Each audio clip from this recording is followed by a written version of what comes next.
The hairs on my body started standing on end. Silence. Nothing there.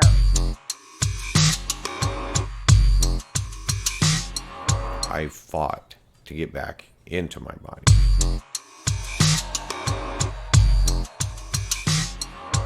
You are going to be of vital importance of helping us convince the masses. Type 471. Type 471.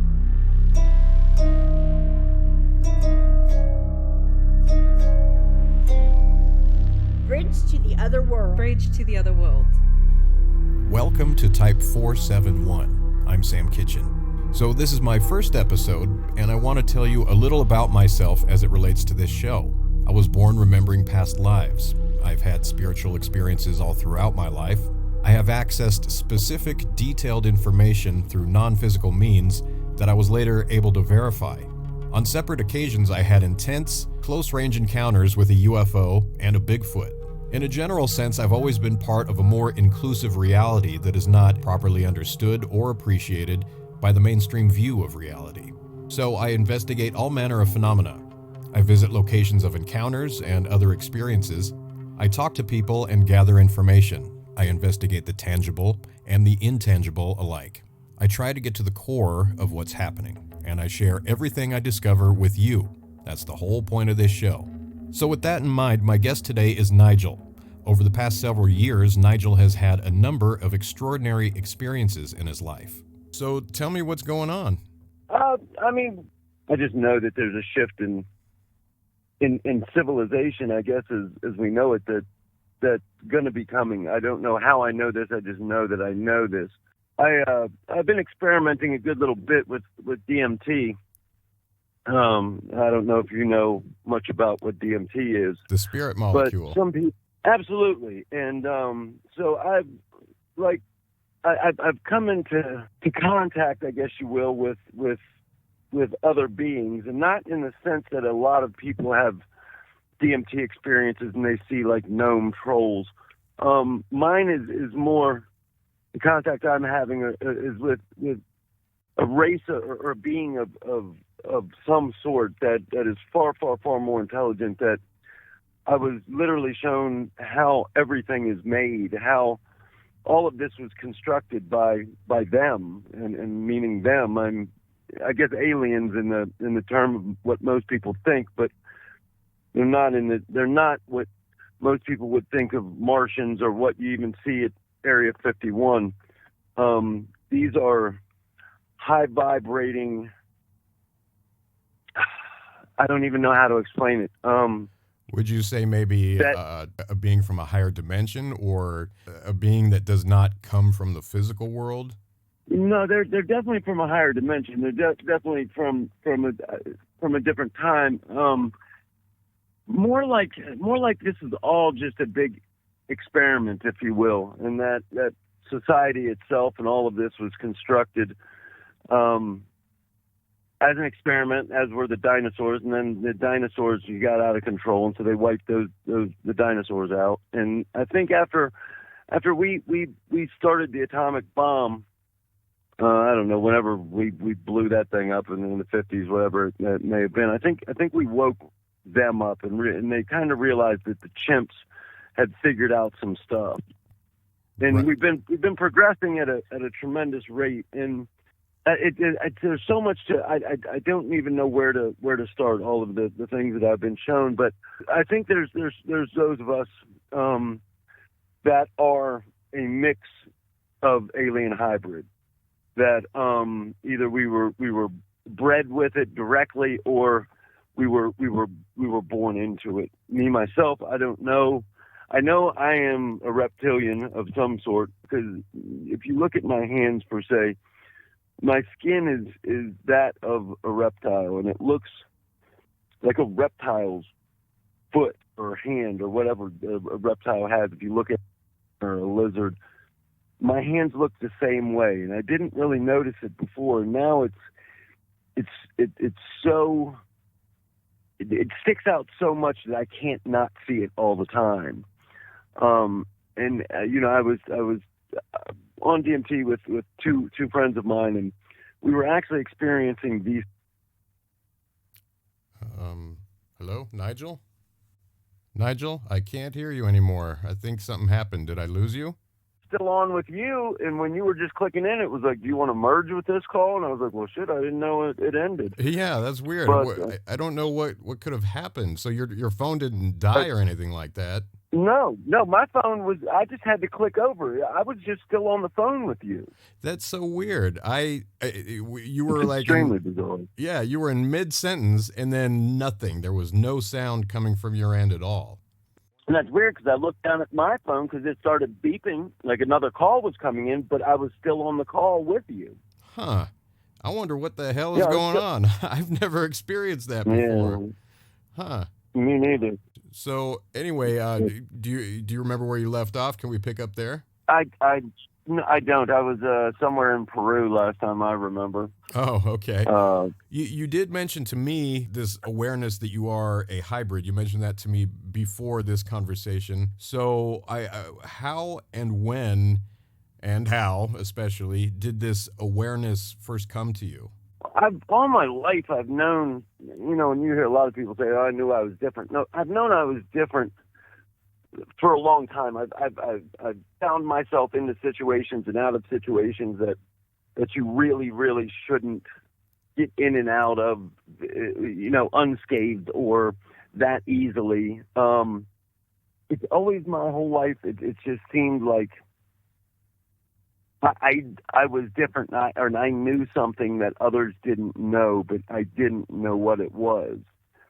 Mm-hmm. And I could see, my whole life I've seen other reptilian people. Like I've seen them in lines at the store, and I'll see them turn their head or turn to look away, and I'll see their eye just for a brief minute, and I can see their eyes a lot. And I had a friend of mine who told me that when I get angry, that my eyes physically change. And so I guess my real awakening came about 6 months ago when under DMT, like I was asking to be shown. Like I mean, it was like they were doing like these parlor tricks, like showing me all this kind of cool shit. And I was like, okay, that's neat and all, but show me. And I had all these questions, about, the government and, the UFOs and do they exist and are we, not alone and all of this. And the answer that I got is from them, and it's transmitted not like they're talking to me or anything like that. It's an energy, and when I go into DMT, like I hear a high pitched noise, and that's when they're there, and they start doing these scans of me. And they're taking information from me. I don't know if it's just my day-to-day experiences or what, but so I was asking, all these questions, and the answers came that everything that I'm thinking is true, and then some. That we cannot even grasp the magnitude of what all this really, really is, and it's that all of this was designed and constructed, and God and Jesus and all of that is really the Anunnaki and the rest of these aliens from millions of years ago, and that this is all one big experiment. Mm-hmm. And that there's going to be a shift coming, and that there's going to be more revealed, and that there's going to be people that are seeking out people like me, and then people like you. I don't know what your status is in this world, or whether you are or you aren't, but there's a large portion of people that are hybrids. Most don't even know.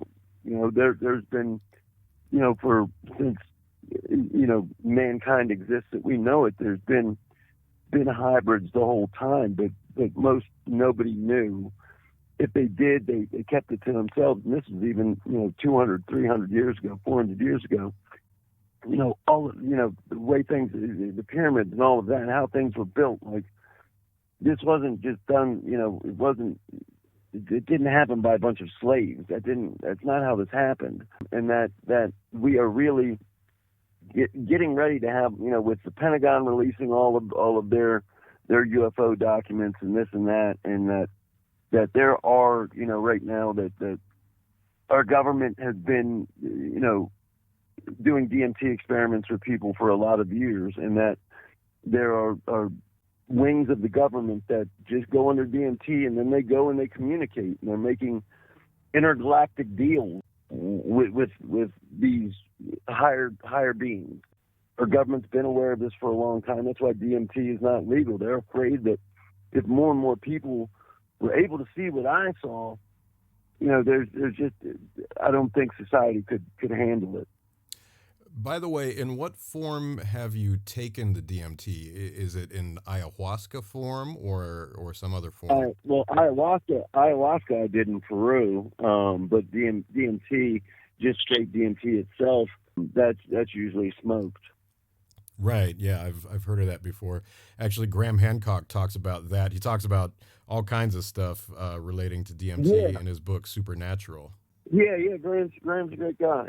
Yeah. I don't know of him. I know of him through like Rogan's podcast and Lex Friedman's podcast is another good podcast as well. Right. Yeah. So you had mentioned that people have told you that your eyes physically change when you get upset. What have they described as happening to your eyes? That they kind of roll, and they said it's really hard to explain that, but there is a definite physical change in my eyes, and I've tried to see it, but it's impossible to see. But so it was, it's just been a lot of weird experiences, and I try not to be too tinfoil hattish, but after I discovered kind of all of this and under the about 6 months ago, and after doing DMT, and I was really freaked out because we all had the same experience. We were talking to each other, and we were saying what we were seeing, and we were all seeing the same things, and we were communicating in a way that there's no way they weren't seeing what I was seeing, and I wasn't seeing what they were seeing. And so after that, I went looking, and I found this weird video on YouTube, and I have no idea. I can't find it now to save my life. But it was some black woman, and she's walking through the city, and she's just talking about basically everything I was talking about. And she was like, you got to be quiet about this stuff, and that like they'll come get you, and they'll do tests on you, and they'll take you. And I've already been through that. Like, I was taken to National Institutes of Health in Bethesda, Maryland. I went there. I was a comedian, a nationally touring headlining comedian. And as a comedian, you have to go to rehab at least twice. And so it's just the law. So I went to NIH. I was told to go to NIH. They do 30-day, 28-day treatment there for drug and alcoholism. Well, I went there, and I wound up quickly being transferred to different protocols other than drug and alcohol treatment. My time there was not spent at all really doing drug and alcohol treatment. It was doing different protocols and research for NIH. A lot of things I don't. Involving what? A lot of different things. They pump different fluids into my body and pump it out the other side. Literally, I'd have an IV going in one arm and an IV fucking going in the other arm, and they're just running tests on you. And I don't. To be honest with you, I don't know what the hell they're doing. I just know that some people come out of it, and some people don't. I know that there's some stuff that goes on at National Institutes of Health that I don't know. It's not all as it appears, but anything that's a government-funded research hospital that has a budget larger than a lot of third world countries, GDPs, they've got some pretty heavy-duty stuff going on there. Yeah, they definitely have some kind of agenda. Oh, absolutely. You had mentioned to me something that had happened to your mother in the past, and this kind of augmented or supplemented things that are going on in your own life. Do you want to talk about that a little bit? Well, yeah, in 1990, 92, right there at the early 90s, my mother moved up from Florida. I'm originally from Washington, D.C., born in Washington, D.C., went to high school in Washington, D.C., actually in Arlington, Virginia, right across the Potomac. And so my mom we had lived in Florida for a while, South Florida, when I was in the 80s. My parents had gotten divorced, and then my mom moved back. Well, I had moved back up with my father when I was like 14. My mom stayed in Florida. She came back up at 17. She had started dating a guy, and he lived a little bit outside of D.C., about 45 minutes outside of D.C. There's a mountain called Mount Weather. Mount Weather, there's a small military installation there, and they've got a tunnel that goes from there to D.C., and then it goes on to the Greenbrier Hotel in West Virginia. But it was way back when, in the 50s or whatever. It was constructed to drive trucks through, and that it was an escape route from D.C. to the Greenbrier Hotel. You can look it up and see that it now they give tours of the opening of it. But there at Mount Weather is also where Oliver North lives from the Iran-Contra scandal and all of that. Well, Oliver North lives on the same road that runs along the Potomac. It's called Route 606, and it runs not the Potomac. I believe that's the Shenandoah River right there. But either way. So, anyways, my mother was going to her boyfriend's house who lived out that road, and she'd be traveling at night, and she would come back after the weekend, and she'd say, the weirdest thing happened, on my drive down Friday night. I left the house at so-and-so time. I should have got there at so-and-so time, but I got to his house, and it was like 3 hours she was missing. Well, this happened for, I don't know, probably a few months she'd, every couple weeks, say, hey, I wound up missing 3 hours again. I don't know what happened to it. And then so one night she came back and she had said that this time she had known that something was stopping her and was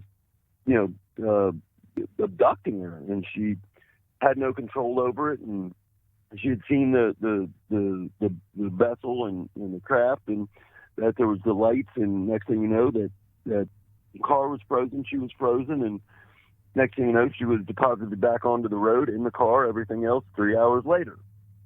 And she knows that she had went up somewhere, did something. She didn't have any details, but next thing you know, turns around and 3 months later she was dead. She died of a brain aneurysm. None of us knew about that. All of a sudden that she had this blood vessel in her head that at 47 years old wound up swelling and exploding, and nobody knew. And so it's just kind of odd that right after all of these occurrences, she winds up coming up with a brain aneurysm and passes. And so I had been riding out that road one night a couple years later, and I had the same thing happen to me. I've seen many weird, Black Hawk helicopters flying real low all along that river. There's definitely some stuff going on up at Mount Weather that they don't want you, the government doesn't want you to know about. And I think there's crafts that are flying all around there as well. I think it's just so we just have no real concept of how much of this stuff really is going on. It's like now Mount Shasta, and that's becoming a hotbed. That's the new Area 51, and absolutely, they're flying out of the water and everywhere else. Yeah, I've been wanting to investigate phenomena occurring in the Mount Shasta area for a long time. I was living in Paradise, and then the campfire happened.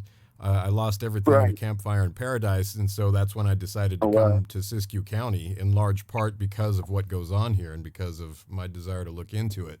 Yeah, there's all kinds of stuff that goes on around here, as you very well know. Would you be comfortable telling us what general area you live in? Well, I live in Brookings, Oregon. Oh, okay. Yeah, where I'm right on is the that? coast. Is that in the southern part of Oregon? Yeah, it's I'm right on the California line. Oh, right. Okay.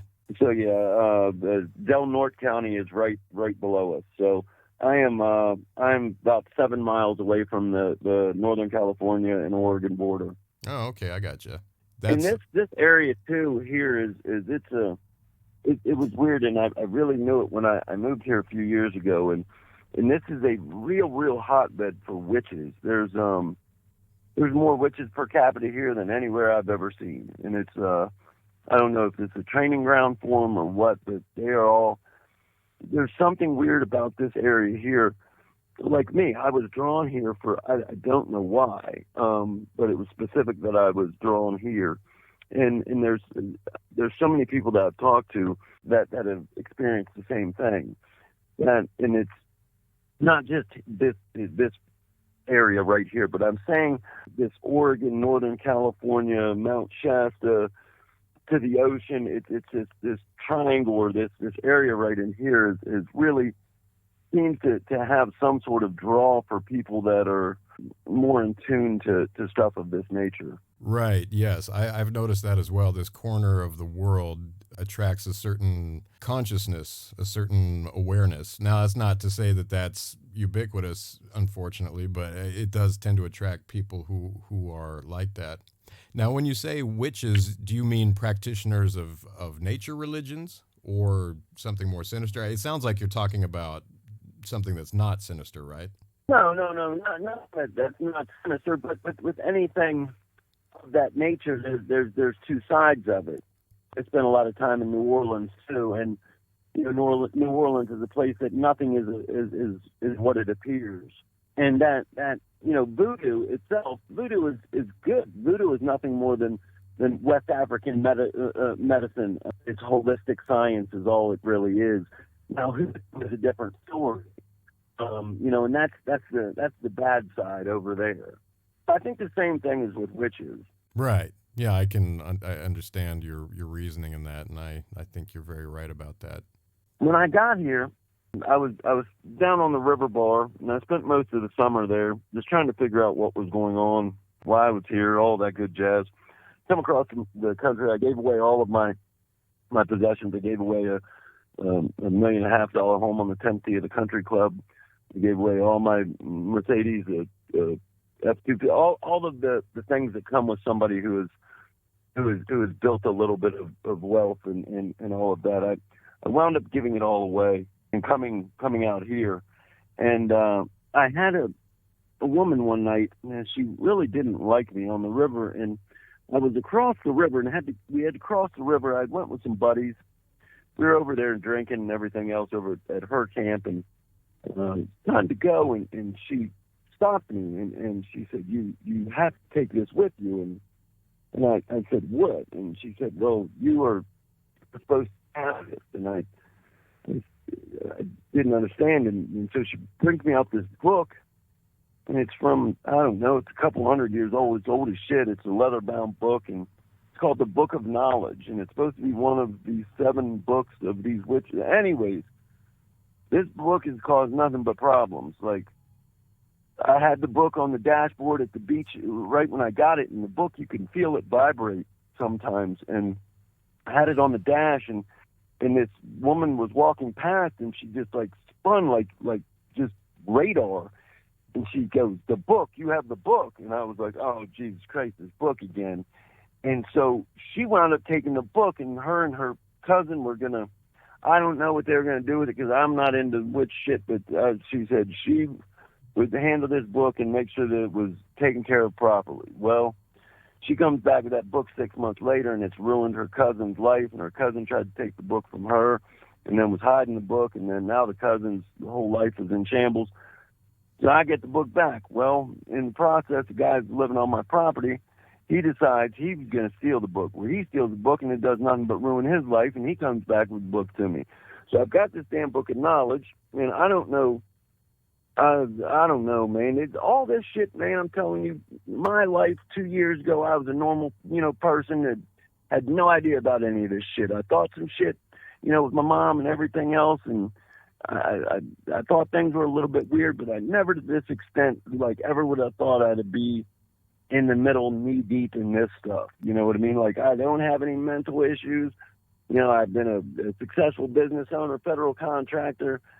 I've just had some really, really weird shit happen since I opened myself up in 2016 and decided that I was going to go to Peru and work with this shaman. And, that's the first time that I had experienced any astral projections or anything of that nature, and had some really experiences that were definitely, there was you knew that there was a psychedelic aspect to it, but you were firmly grounded in reality, and that you were seeing some things, but it wasn't like you were on an acid trip when you were 17 messing with your buddies and seeing walls melt. This was showing you what kind of the truth is. What prompted you to begin to work with this shaman and with ayahuasca and other forms of DMT? What caused you to want to do that? Well, Parkinson's disease. I got diagnosed with Parkinson's disease at the age of 40, 2015, and that's when I was at NIH. They diagnosed me, and basically we tried all the treatments that we have in the States and in the Western world, and my body rejected them all. So my neurology team said, "Look, there's not a whole lot we can do for you other than this thing called deep brain stimulation, DBS, where they put probes into your head." And anyways, there's a 27% mortality rate that you'll die on the operating table, and then there's only a 22% chance that it does any good, that you make it through. I didn't like those odds, so I said no. I really didn't believe I had it. I said, I'm shaking a little bit more than I used to, but I've researched it enough on WebMD, and I've got, what is it called, essential tremors. And so they said, no, your life's getting ready to drastically change in the next 6 months to 18 months. And they were right. And about 4 months later, I really started, the symptoms of Parkinson's started coming on quickly. I was like Michael J. Fox. I couldn't walk barely. Took me 4.5 minutes to get out of a car. I know that because a friend of mine had videotaped me getting out of her car and how long it would take. And so I wanted to see my kids graduate. I had 2 more kids that had to graduate high school, and I had 1 graduating college. And I just wanted to buy some time. And so my neurology team said, look to Peru. That's all we can really tell you, but you might find your answers there. And that's when I had 1 Mercedes left that I had hidden in New Orleans from the divorce. And I went down there and I got that car, brought it back to the D.C. area, and I sold it and took all of that cash and went to Peru. I came back from Peru and I was homeless. Went from a millionaire to nothing overnight. And it was a eye-opening experience. But what my time in the jungle, the Shibopo people and my shaman, like I didn't worry about anything. I figured that I'd be okay, and I have been okay, and I've wound up reamassing property and all of that good stuff. But I took this leap of faith. I don't know really what about it was, but I started looking and I said, this is what I'm going to do. And I don't, if this is what I have to sacrifice. And I went knowing full well I was going to come back with nothing. My parents are all deceased. My family's all deceased. I don't have any aunts, uncles, nothing. So I have nobody to turn to.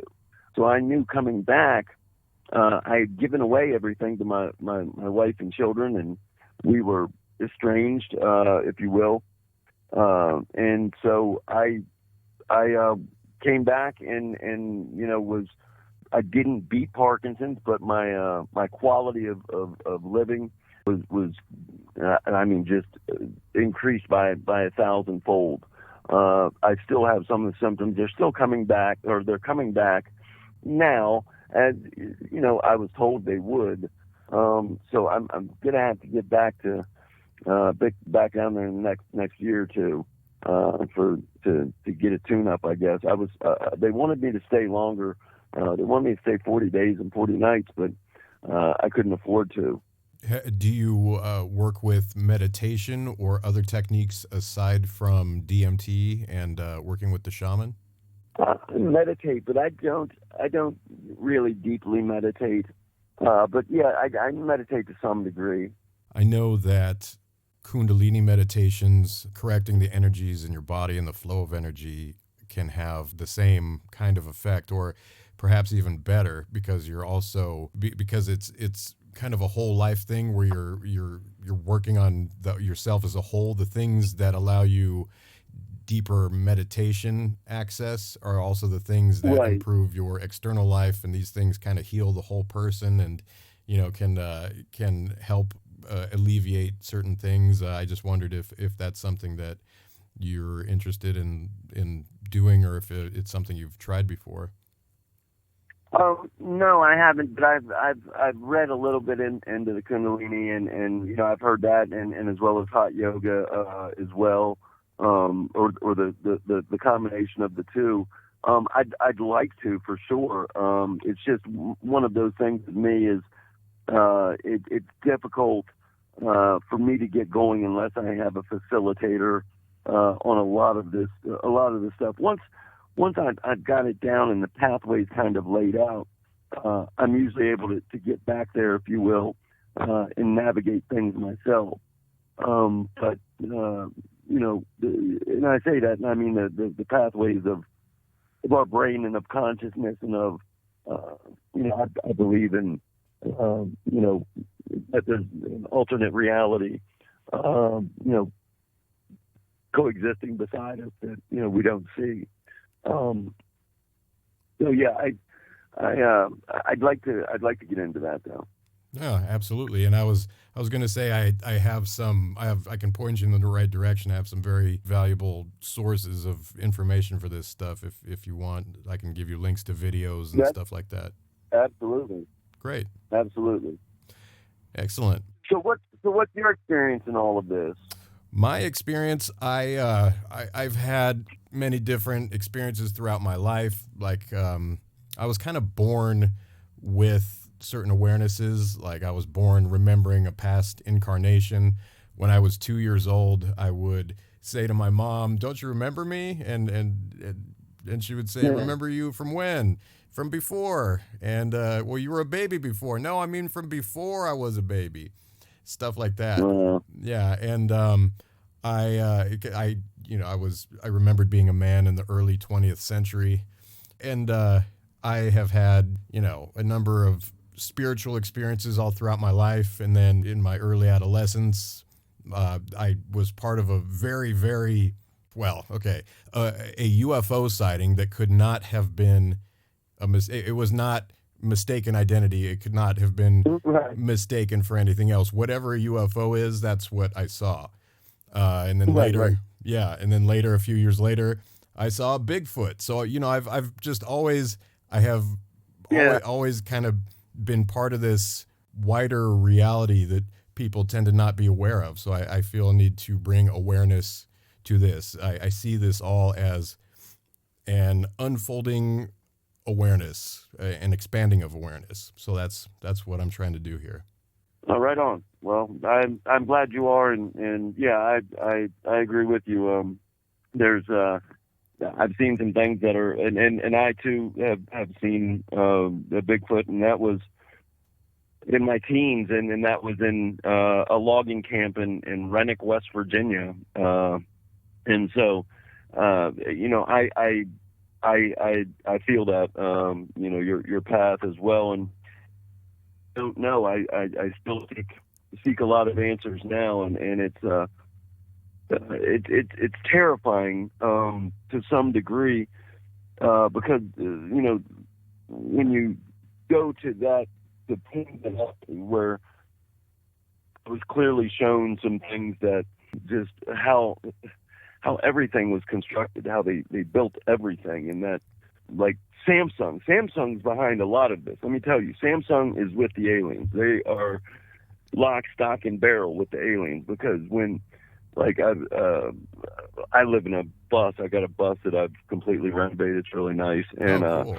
Yeah, it's a short bus, and so I've got like $5,000 worth of solar on the roof, and so I can completely go off grid. And I've got a BMW adventure motorcycle, so I go riding a good little bit in the deserts and stuff. And so that sounds awesome. Like basically, my bus turned into, it was still my bus, and I still had my countertop and everything was in it, but it was almost like it was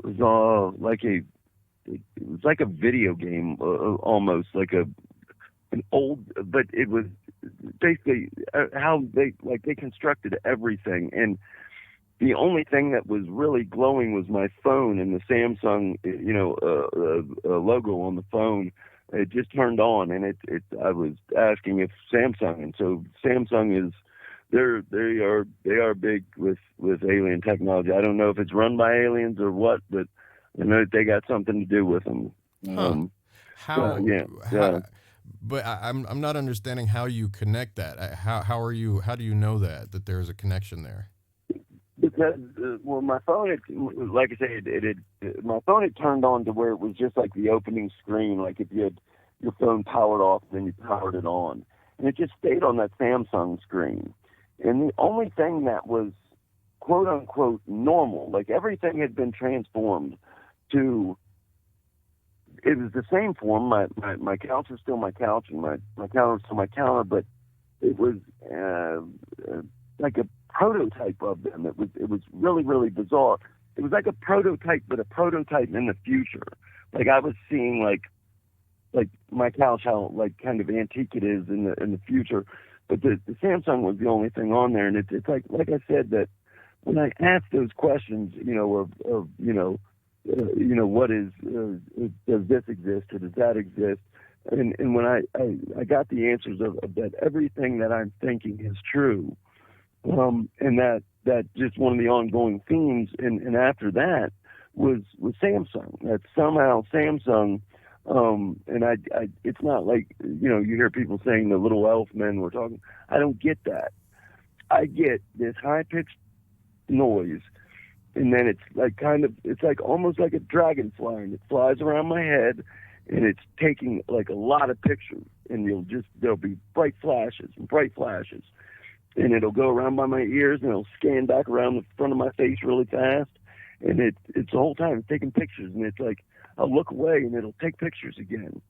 And so Samsung, I was asking the same questions, and I just got that feeling like when they respond back to me, it's not verbal, it's not audible, it's not anything like that. It's just a feeling that I get, that I absolutely know it's true. Like, how there's truths that when you hear something, you go, I don't know why, but I know that is absolutely true. Oh, yes. I'm very familiar with that. Right. I get that, with Samsung, with what is this? And Samsung involved. And so I just kept getting that feeling of, yeah, you're absolutely correct, And so I don't know what, like I say, Samsung's involvement is, but it's something. I mean, Yeah. Yeah. And so these flashes and this noise that you say, just so I'm clear, where does it originate? Yeah. This is originating internally? No, it's outside my body. It's literally it comes, and it's like I say, it's like almost a mechanical dragonfly, if you will. That and it also like it was the first thing that showed me that, like, in between, say, if you and I were sitting here talking and across from each other, that we think that there's nothing there but air, but within that there is stuff. And so they showed me, like, there's a grid. Like, in everything that we see a blank space, it really isn't a blank space. That there's stuff there, we just don't see it. And so exactly, I've had that thought a lot, actually. That kind of relates to something that I think a lot about, but I'll get into that later. Go ahead.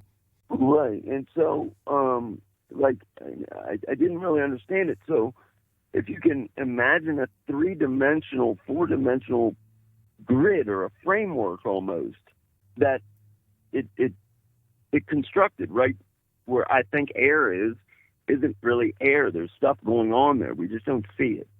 So when that was happening is when, like, they started with the, I say it's picture taking. I don't know if that's what they're doing, but it's a bright light, and it's a high pitched, and it's a thing, and it floats around. It seems to be maybe, I don't know, 2 or 3 inches big, and it flies around it just reminds me of a mechanical dragonfly, I guess. And it's high pitched, and it scans around my head, and it's by my ears and it's into my taking the pictures, and the only thing that I've gotten the feeling of is that it's downloading information from me. That I guess my experiences through the days or whatever. And I think with the DMT is a time that I open the channel that they're able to come and take this information. But I've done it before, and they've been obviously angry that, like, I was disturbing them, or they weren't ready for me to be there at that point. And so you kind of have a bad go of things, you know, and I don't want to say bad go of things, but it freaks you out. Like, I thought I was dead. Like, I remember saying to myself, well, this is it. You know, you've finally done it. This is, you know, you've done, you know, enough drugs now that, like, you're dead. And I wasn't. And you know, it started to wear off, and, you know, and I realized I was alive. It's just,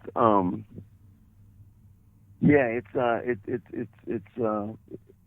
it's pretty amazing, because I was shown everything in the world, and I don't want that. Like, what's coming and what technology and society turns into is something I don't want a part of.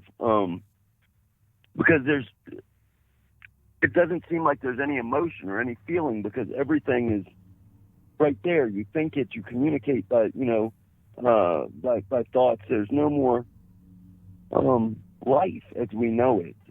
It's just all balls of technology, and there's no ups and downs and highs and lows, and as much as they suck, we have them. And I think, you know, where this overall is, and the people that are running this experiment, if you will, they don't have any of that. Their only glimpse at that is us, and we're fucking that up. Mm-hmm. So, you know, I don't know, you know, if they're going to wipe it out like they did the dinosaurs or what, but, you know, to them, I mean, you're talking millions of years here. I mean, our little lifespan in civilization as we know it hasn't been around for shit compared to these people. You know what I mean? Like, the time is nothing. Right. I guess it doesn't really exist. I don't know, you know, and like I say, I don't know a lot of things. I just know that there's those among us who are going to be valuable here very soon.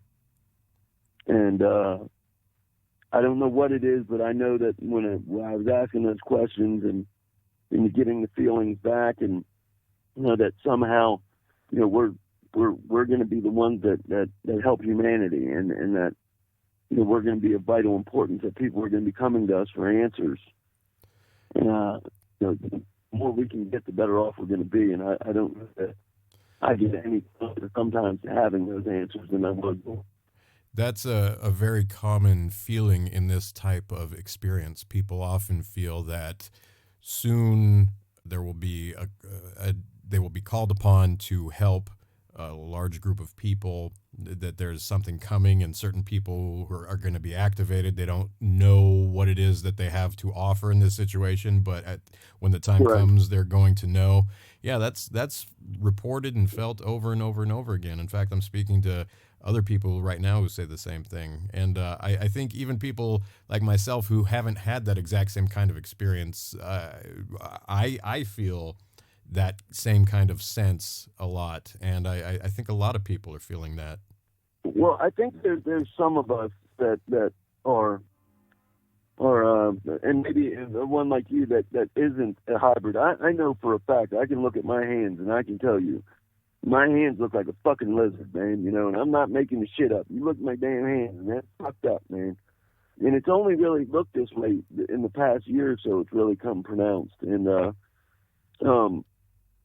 I think that there's those of us that are hybrids, and then I think that there's ones that are just in tune to it, that those people are going to be the ones who are, like, I think there's going to be like a Salem, you know, witch hunt for guys like me and people like me. And I think like the ones like possibly you, or ones that aren't hybrids, that you are going to be of vital importance of helping us to be able to, convince the masses that, we aren't witches and we're, that we're not the ones to kill off here. But there are those amongst us that I do believe are, I don't know if there's grays or whatever, I've heard about that. I don't know what they are. I just know that for every good, there's a bad. And I know that there's bad ones of us walking around too. Right. Well, I hope it doesn't come to all that, but if it does, I promise to do my part. I will defend people such as yourself. Well, and that's all we can really hope for. And maybe all of this is just the conjures or imagination of somebody who should probably lay off psychedelics. I don't know. I do know that I'm a pretty normal guy that's had some pretty abnormal shit happen to him. Yeah.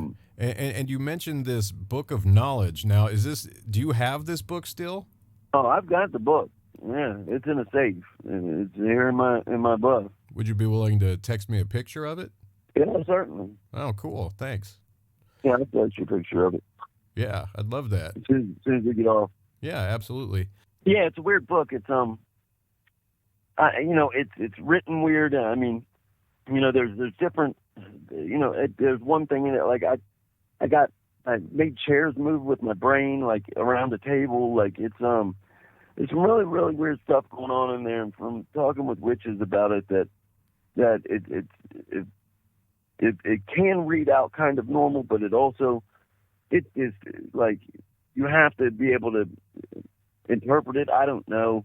I should spend more time because all I know is I'm supposed to read the thing. When I got it, the only feeling I got that I had from it was I was supposed to read it and that I'm supposed to have it. And I don't know why I'm supposed to have it. I don't know what I'm supposed to do with it. I don't know who I'm supposed to give it to. I know everybody that I've tried to give it to has brought it back to me and has ruined the damn lives.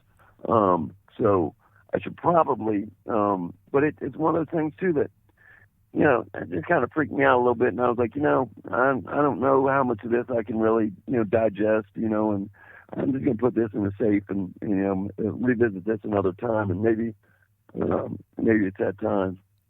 Are you saying that directly because of your involvement with this book, you have had telekinetic experiences?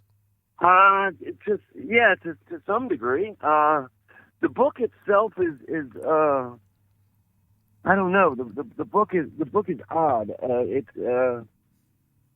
It's alive. It's definitely there's energy with it.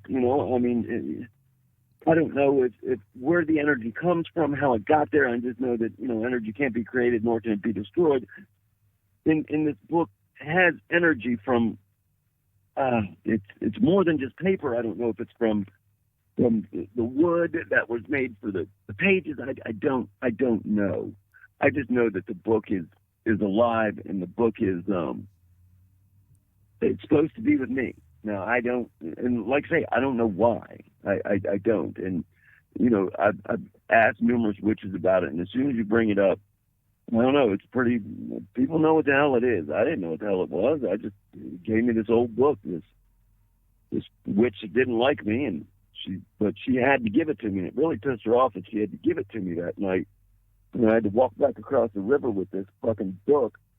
I don't have shit facing the wind, and I'm having to hold this book out of the water. And I was like, what in the hell? And that book is. Anytime it's gotten into anybody else's hands, it's just been trouble. The only time it's safe is if it stays in that safe. So I just left it in there. But as a matter of fact, I opened the safe the other day looking for something.